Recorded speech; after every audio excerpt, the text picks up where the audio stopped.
You go down to the river for silverweed and oyster plant, but there is a chance of puffball if you are lucky. You step carefully along the banks. The waters are furious, still engorged with the blood of the spring. Something crunches beneath your foot, and you look down to find fingers amidst the stones. This overlook, this corpse rush back to you in a tumult of memory. He led you down to the river. There's no point left, he said, and made a decision for you both. You look down to find your ribs exposed, clothes tattered. His skull is filled with nettles, but he turns up to look at you, and there is a light in his emerald eyes, too. "Hello," he whispers. You give him a swift kick, and he rolls into the water and is gone in the current, and his scream is lost in the rapids that roar hello from the Hallowoods.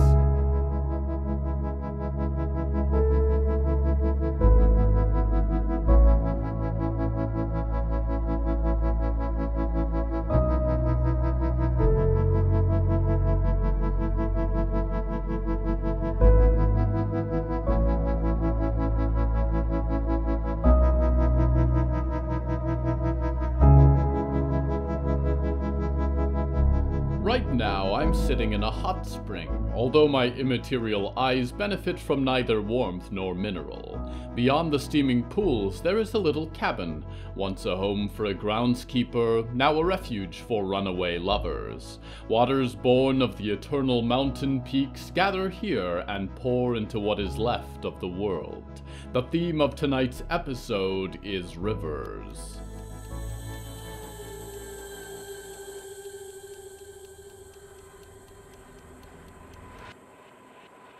Ricou Chapman stood on the edge of the shuddering peaks, and a confused rain flew around his fins, sometimes turning back to a light snow. The world was cold, but it gave him comfort. No warm little bodies hiking up the mountainside to invade his new home. This was no hole in a mud bank, no hoard of dead men's trinkets. He held a semblance of love and life in his webbed hands, and no greedy devils would pry it from him. "I was hoping to garden," a voice said from beside him.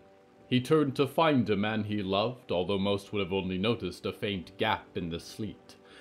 "But I'm not sure if anything would survive. It keeps getting cold."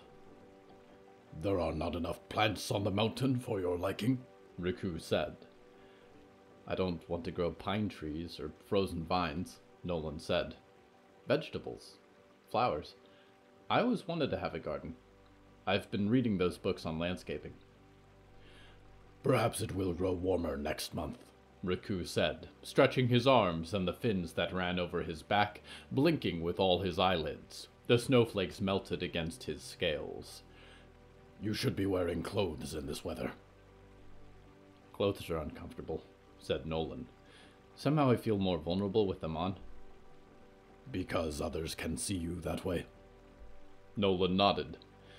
But then again, I find myself wanting to be seen.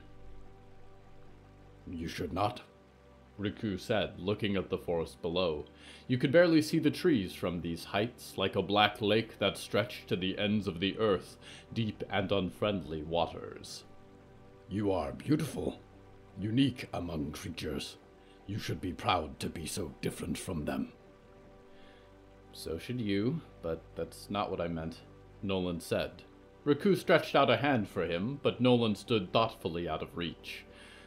"Just that we should have friends.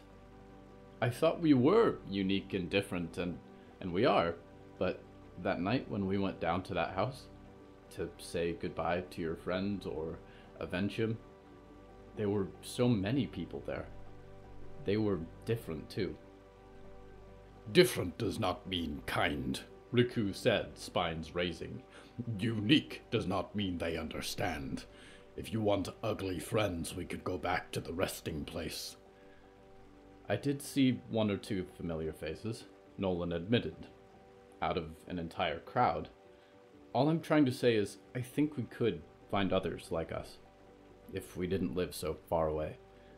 We don't need to be alone." "Do you feel alone?" Ricou said, turning to his lover. An anger clung to his gills like silt, and he could not wash it away. Are you not happy with me? Nolan paused for a moment, but the silence said enough, and they stood as the water poured in little rivulets off the cliffs around them. Of course I am, Nolan said. I enjoyed our time up here very much. The past tense, Ricou thought, a precursor to a bad present. I am glad, Ricou gulped. And it's not a reflection on you that I'd like to meet more people, try new things. That's the point of life, isn't it? Ricou wondered if he dove off the edge, if he would land in some frothy pool hundreds of feet below, preferably one where they weren't having this conversation. Why, Nolan? Why must you skip stones on the surface of our life? You would know more about living than I would, Ricou said. What's that supposed to mean? Nolan asked. Nothing, Ricou said and stepped away from the cliff. The cabin sat in the distance, shrouded in the blue haze of the weather. He made for the door, and Nolan stalked behind him. This is a small life, Ricou offered, and shut the door on the snow and went to stoke up the fire. But it is ours, and it is safe. When others look at us, they see a monster and a night wind. They do not see you and I as we truly are. And even if they did, people are hateful beasts. But we do not need them. Years I spent beneath black waters dreaming of a life like this. You are all I need to be happy. Nolan stood by the door and nodded. I understand, he said. I really do. And I hope you'll come with me. But I've been thinking about this for weeks, Ricou. In 3 days, I'm leaving for the forest.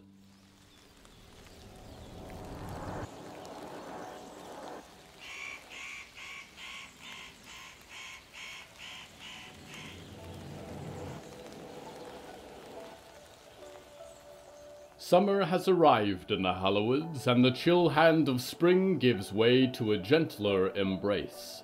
The waters are high, the rapids are deadly, and flowers of all colors defy this dark landscape to demonstrate their splendor. Tadpoles have hatched into young frogs, sleepers smile in their temperate bogs, and the froglin queen is glad to see her children prosper, although their love has turned to she who lurks beneath the world. Her eggs are like great glassy eyes, a swarm born to the black lakes as bounty for great heron and as conqueror for all that lives. The winter hordes of Mr. Friendly fester in the warmer weather, and a giant goes looking for fish to eat, and the howls of the hoarding wolves echo in the pines at night.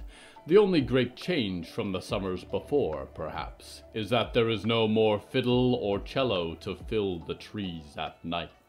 For better or worse, summer has arrived. We go now to one whose favorite season is the summer.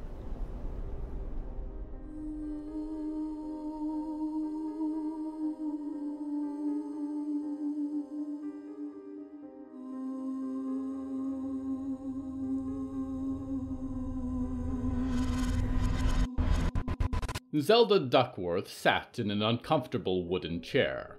It made her think of nicer furniture she'd sat in Florida, in Massachusetts, and even in her little cottage up on the lake.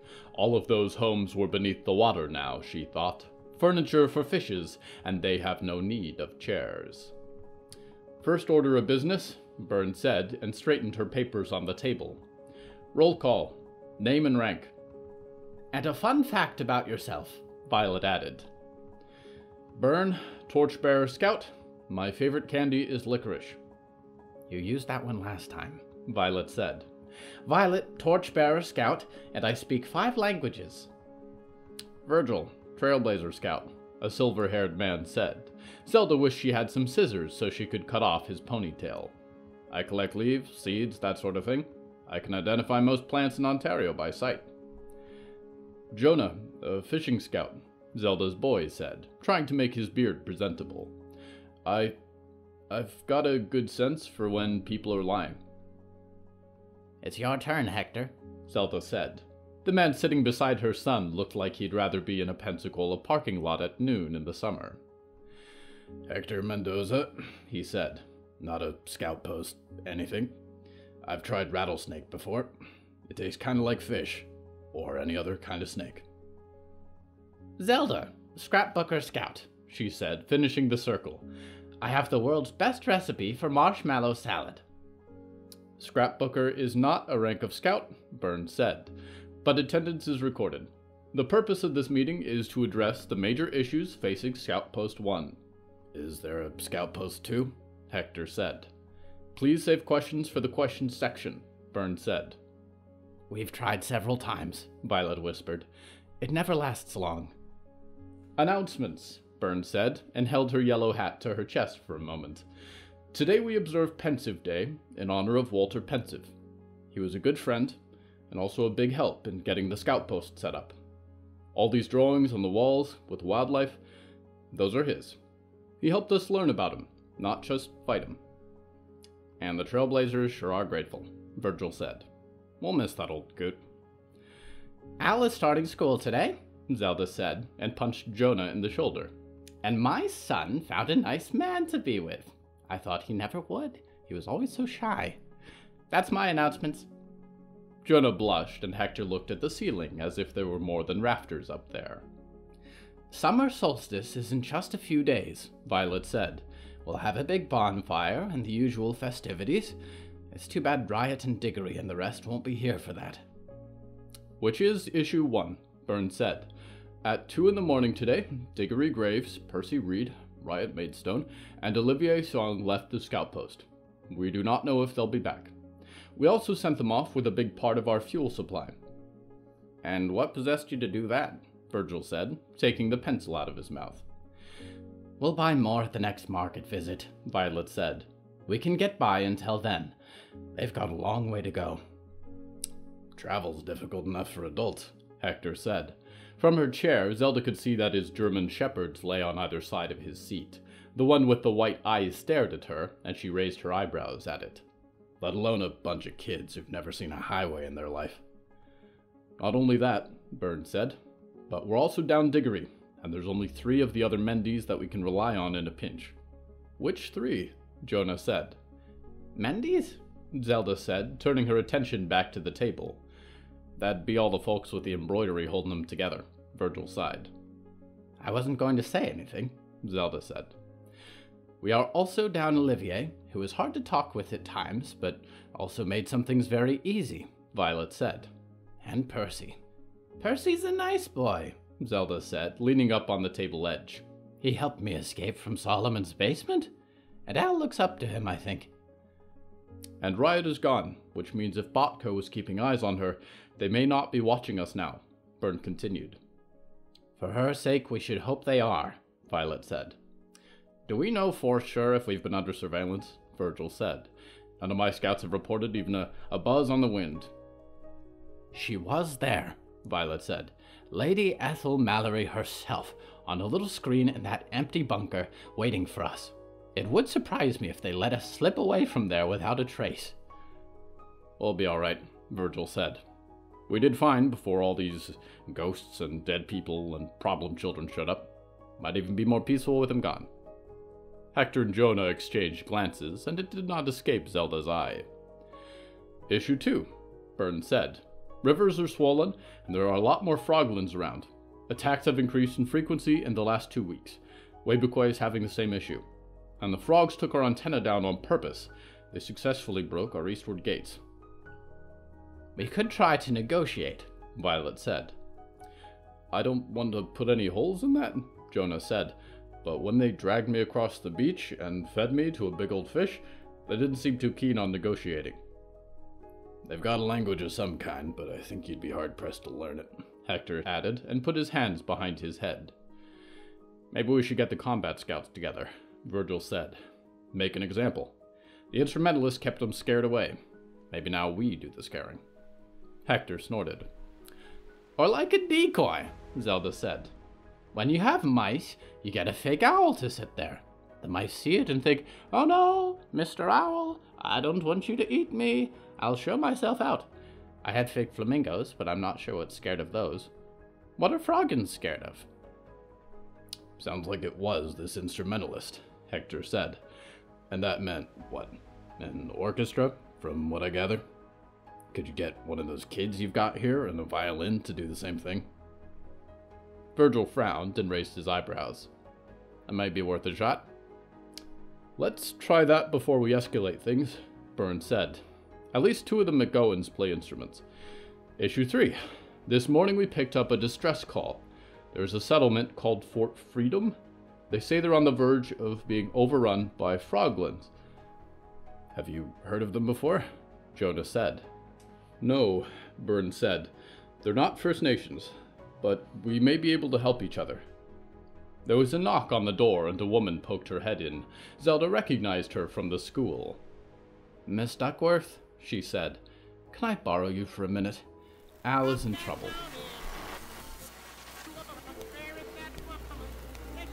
Breathe in that fresh mountain air. Drink the crisp, clear water. Listen to the rush of the river and look at the light of this beautiful sunset. The technological giants of the past dreamed first of virtual reality, to pretend to be in a different place, to try and build a believable world in pixels and code, clumsy haptic gloves and full-body treadmills. Then it was the metaverse, but it was never real enough for the consumer to believe, to be truly immersed in another dimension. The world outside is on fire, the sky is darkened, and the moon is blood. Why would we ever want to meet that broken life halfway? No, we only find true escape, true salvation, true potential for a happy and productive and joyful life in an inner reality, in our dreams. And look at what a beautiful world we can imagine. This landscape feels real because it is real to your mind. Come join us in a better reality at any local dreaming box. We're waiting to adopt you into our happy dreaming family.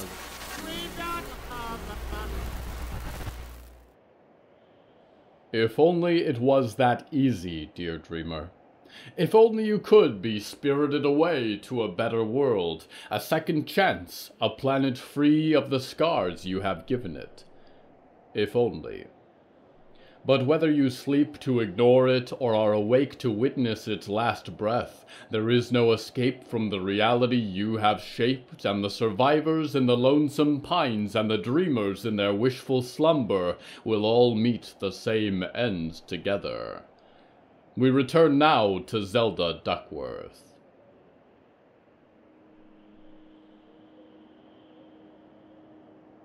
Zelda set the little toy drum beneath one of the chairs and took a seat on the other. It wasn't that her joints hurt less when she sat, just that the pain changed positions. She rubbed at the scar on her wrist as she pulled her thoughts together.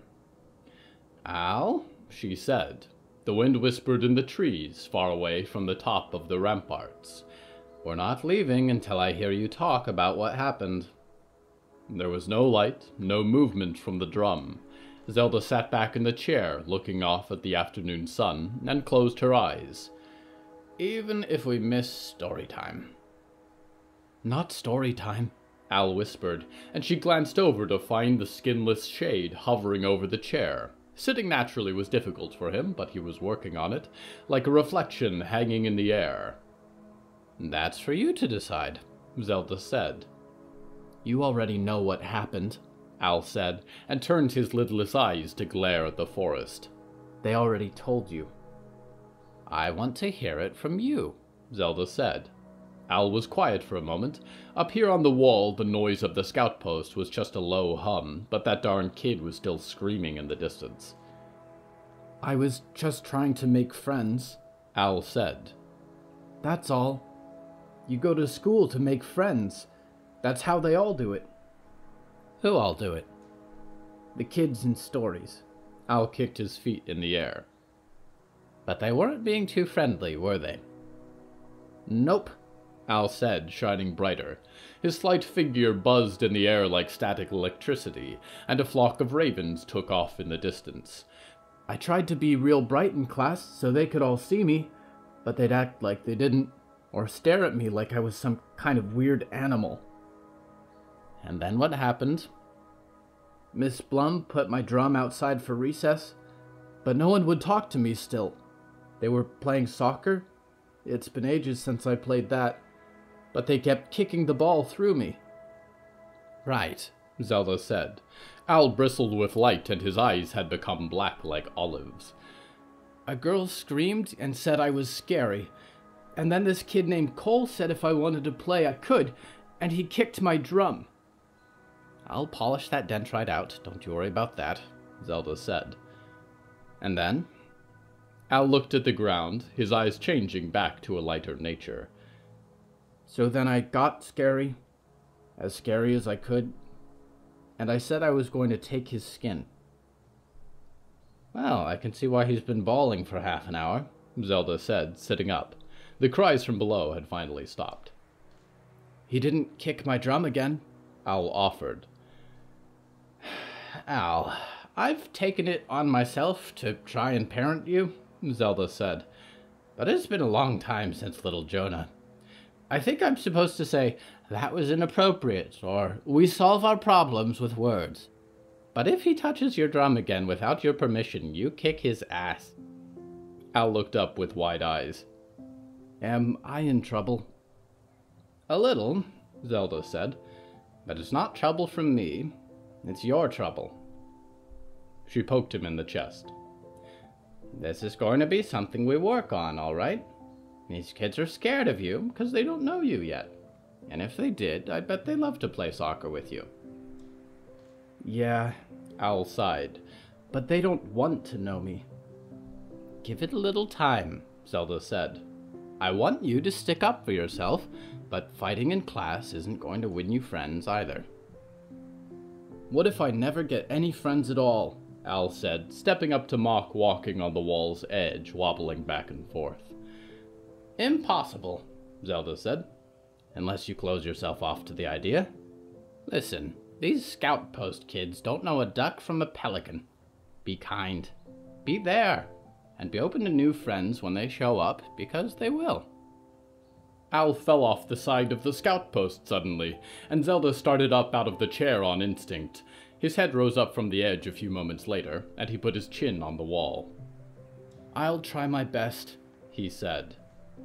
Good, said Zelda, and stood up and shifted her back. It cracked like a hardwood floor in winter. She tucked Al's drum beneath her arm and began down the ramp. And if this Cole gives you any more trouble, you let me know. I'll teach him a lesson myself.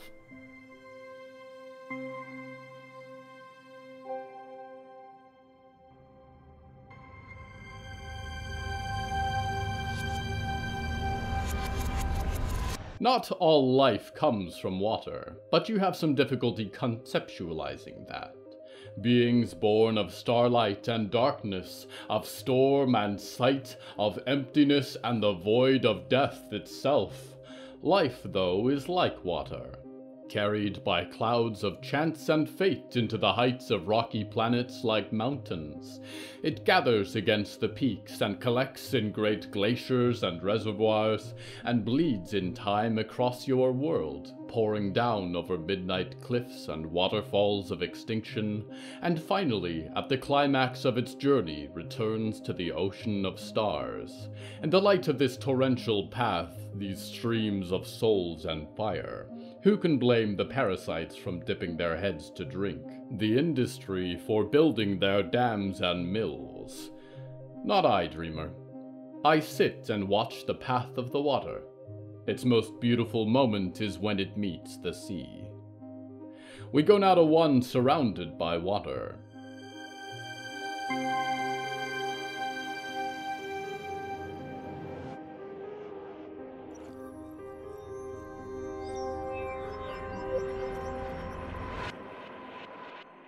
Rick Rounds woke up for the first time in recent memory, and sucked air into his lungs.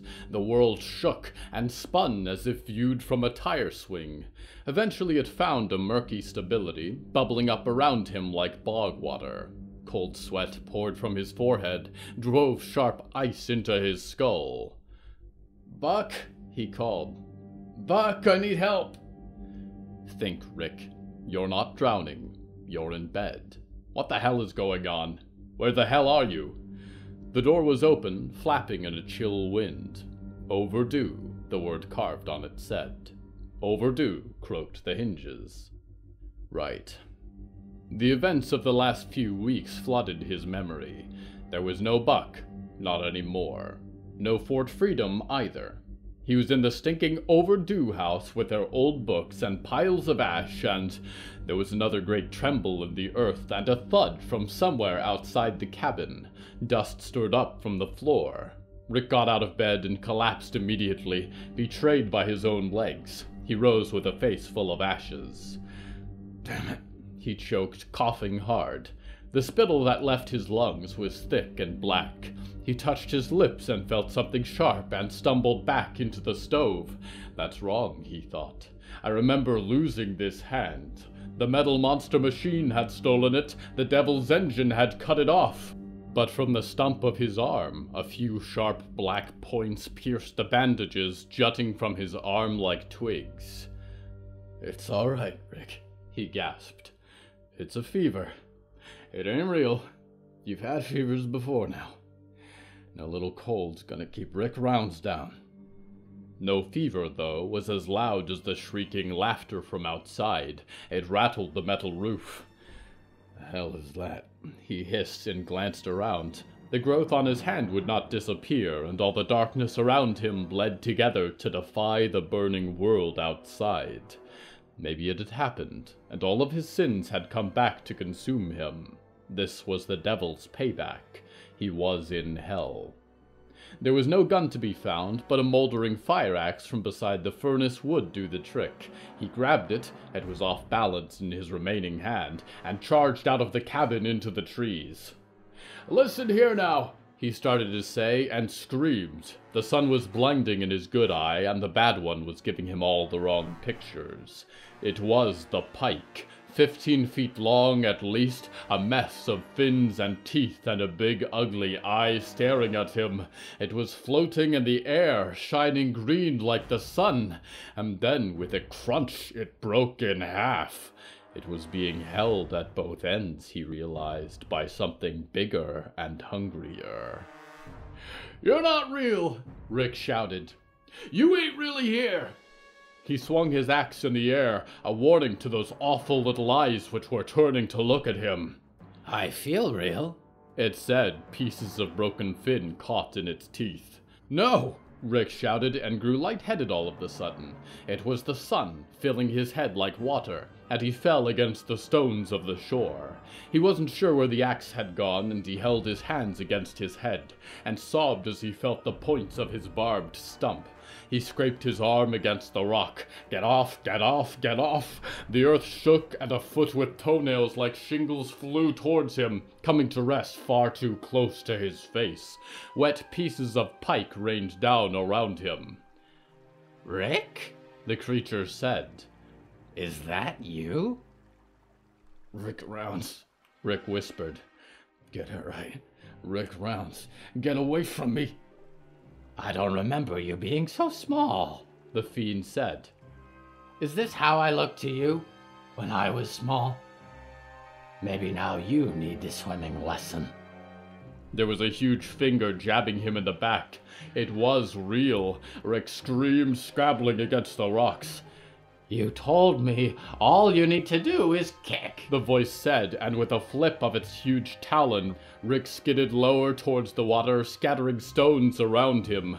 The river was freezing and splashed around his head. It was too close, and the sunlight on the surface was blinding, and pictures hung in his vision. A boy disappearing into the water. A boy not rising again. He'd seen it 100 times in his memory, but the image choked him out now, wrapped a hand around his throat, and forced tears to his eyes. "I'm sorry," Rick said. I'm sorry, Mikey. The giant stopped, blocking out the sun. He could see its distorted nose and burning eyes, and it stared at him with sorrow or hunger. Then, with a thud that shook the shore, it sat beside Rick. Do you mean it? Mikey said. Yeah, Rick said. I don't know what I wanted from you. Maybe I was jealous. Maybe you were too fucking happy. But I didn't want you dead. I wish I'd learned from that. I didn't. Now it's all gone. He lay panting on the rocks for a moment. You can eat me now, he said. Send me to face the devil. I've got a bone to pick with him. I'm not hungry anymore, Mikey said, peeling a pike's rib from his teeth and flicking it across the rocks like a great glass needle. Are you sick? Yeah, Rick said. The sun wouldn't stay put above him. I think I am. I think whatever's happened to you is gonna happen to me. Mikey peered down at him. You're gonna get big? Something like that, Rick breathed. Is Abe okay? Mikey said, looking out at the water. Oh, yeah, Rick grunted. Last time I saw him, he still comes by sometimes.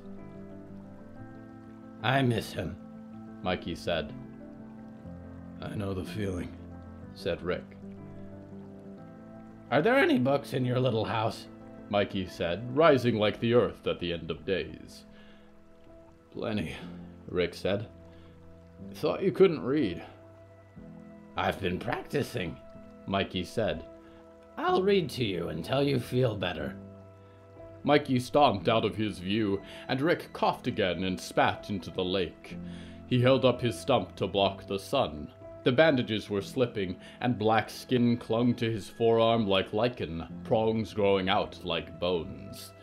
Rick Rounds lives another day, he thought. Rick pulls through. But why?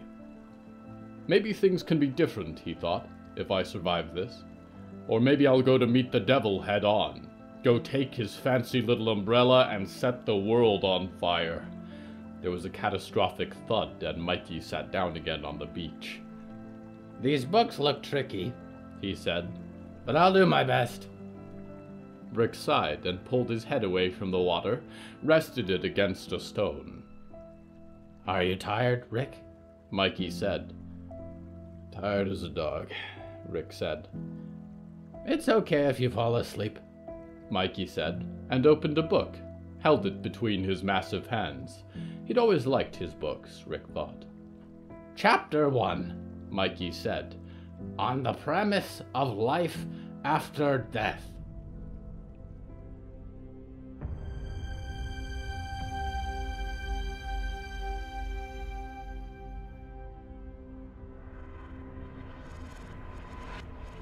Rivers. Even the best of us dreamers, for all our grand plans and machinations, must at some point grapple with the inevitable direction of our lives. The channels which we swim through have been carved by millennia of those before. Whether you turn left or right, the course leads to the same outlet, and we cannot break free of the current. It is only for us to decide, then, how gracefully we cross the rapids, and ensure that the stones do not break us as we fall towards greater waters. Even so, I have never been content to go where I am told.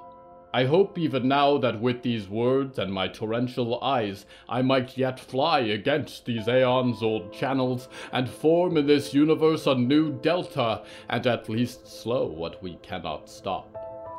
Perhaps I will simply shatter against the sharp rocks, but I would rather that than any easy demise.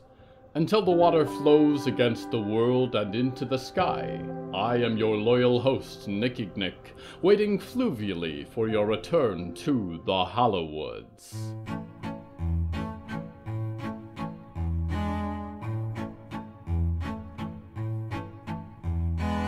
Hello from the Hallowoods is written and produced by William A. Wellman. Hello, that's me. If you enjoyed this show, please don't forget to follow it and share it with a friend. The bonus story that goes with this episode is called New Management and is available on the show's Patreon at patreon.com/Hallowoods. Because we operate without ads or sponsors, our supporters are all that keeps this show going. Plus, supporters get weekly bonus stories, behind-the-scenes content, exclusive merch, and even more. Merchandise and episode transcripts are available at hellofromthehallowoods.com. You can even find us on social media at @thehallowoods. Music is used under license from artlist.com. Our opening theme is Forest Overture by Yehezkel Raz, and the closing theme is Farewell by Belsitzman and Matan Ephrat. Until next time, Dreamer, do your research on the mysteries surrounding local rivers before you go fishing there. Fishing is a battle of size that you are likely, but never completely guaranteed, to win.